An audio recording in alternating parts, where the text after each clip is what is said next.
आदत हो चुकी है तेरी। सर्वोज ने फिर ख्याति के कान पर अपने होठ रखकर बहकती हुई आवाज में पूछा, क्या तुम्हें अब भी लगता है कि मैं तुम्हारा कजिन हूँ? ख्याति का माइंड ब्लैंक हो रहा था। बोलना तो दूर की बात है, वो सर्वोज की बातों को ठीक से सुन भी नहीं पा रही थी। तभी सडनली सर्वोज ने ख्याति की गर्दन पर अपने होठ रखकर उसे बाइट कर लिया। ख्याति को हल्का सा दर्द हुआ और उसके मुंह से सिसकारी निकल गई। सर्वोज ख्याति के गाल को थपथपाते हुए बोला, आई थिंक अब तुम्हारा कंफ्यूजन क्लियर हो गया होगा। वैसे तुम चाहो तो मैं और भी बहुत कुछ कर सकता हूँ। सर्वोज ने आगे कुछ भी नहीं कहा और ख्याति के टॉप के अंदर अपना हाथ डालकर उसकी सॉफ्ट सी बॉडी को अपने हाथ से जोर से प्रेस कर दिया। ख्याति के मुंह से हल्की सी चीख निकल गई और वो तुरंत कांप गई। उसने सिसकते हुए अपनी आंखें बंद कर ली, लेकिन सर्वोज की बात का कोई जवाब नहीं दिया। सर्वोज ख्याति के मुंह से अपने सवाल का जवाब जानने के लिए बहुत बेताब था। उसने फिर पूछा, बताओ मैं तुम्हारा कौन हूँ? सर्वोज के इस तरह छूने से ख्याति की भी सांसें बहकने लगी थी। उसने बोलने के लिए अपना मुंह खोला। वो कहना चाहती थी कि आप मेरे हस्बैंड हैं, लेकिन उसके कानों में तुरंत ही सर्वोज के वर्ड्स गूंजने लगे। ख्याति मेहता, खुद को इतना स्पेशल मत समझो। तुम सिर्फ एक खिलौना हो जिसे मैंने खेलने के लिए खरीदा है। ख्याति का दिल डूब गया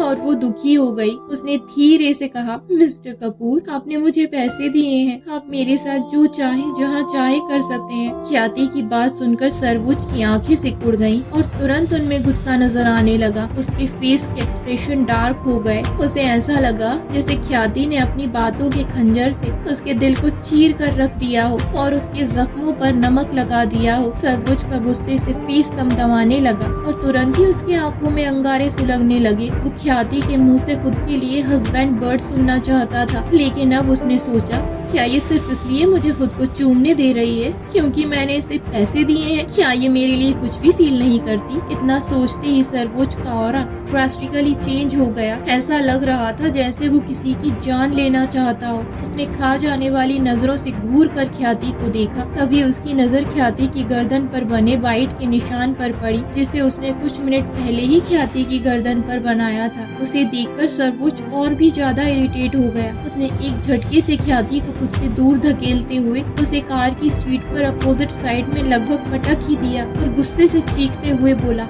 आउट। सर्वोज के सडन बिहेवियर से ख्याति पैनिक होकर डर से सहम गई और तुरंत ही उसकी आंखों से आंसू बहने लगे। तभी सर्वोज फिर से गुस्से से चीखा, I said get out of the car. सर्वोज के छूने से ख्याति के कपड़े अस्त व्यस्त हो गए थे। उसके होंठों पर स्वेलिंग आ गई थी और उसके बाल भी बिखर गए थे। उसने कांपते हाथों से अपने कपड़े और बाल सही किए और नीचे पड़ा अपना पर्स उठाने के लिए झुक गई, लेकिन तब तक सर्वोज कार से बाहर निकल चुका था और उसने गुस्से में जोर से पटक कर कार का डोर बंद कर दिया था। धड़ाम की आवाज से ख्याति सिहर गई। उसे ऐसा लगा जैसे उसके दिल पर बिजली गिर पड़ी हो। उसने सोचा, मैंने सर्वोज को खुद को छूने से नहीं रोका, उसने सारे रास्ते मुझे चूमा। मुझे बिल्कुल भी समझ में नहीं आ रहा वो सडनली इतना नाराज क्यों हो गया। ख्याति ने कार की सीट पर खुद को सिकोड़ लिया और फूट फूट कर रोने लगी। उसके हाथ पैर कांप रहे थे और वो बहुत ज्यादा डर गई थी। वो लगभग आधे घंटे तक कार में बैठी रोती रही। पता नहीं कितनी देर बाद जब कार के विंडो ग्लास पर टैप होने की आवाज आई, तब ख्याति ने अपने आंसू पोंछे और नजरें उठाकर बाहर की तरफ देखा। सामने प्रतीक खड़ा था। उसने ख्याति के लिए कार का डोर ओपन कर दिया। ख्याति धीरे से बाहर आ गई। उसका पूरा फेस आंसुओं से भरा हुआ था। ख्याति की हालत देखकर प्रतीक की आईब्रोज सिकुड़ गईं। उसे बिल्कुल समझ में नहीं आया कि आखिर ये सब क्या हो रहा है। थोड़ी देर पहले तो उसका बॉस और मैडम कार में बैक सीट पर बैठकर रोमांस कर रहे थे और अब सडनली बॉस गुस्सा क्यों हो गया और उसकी मैडम इस तरह रो क्यों रही थी। हालांकि वो सिर्फ एक एम्प्लॉय था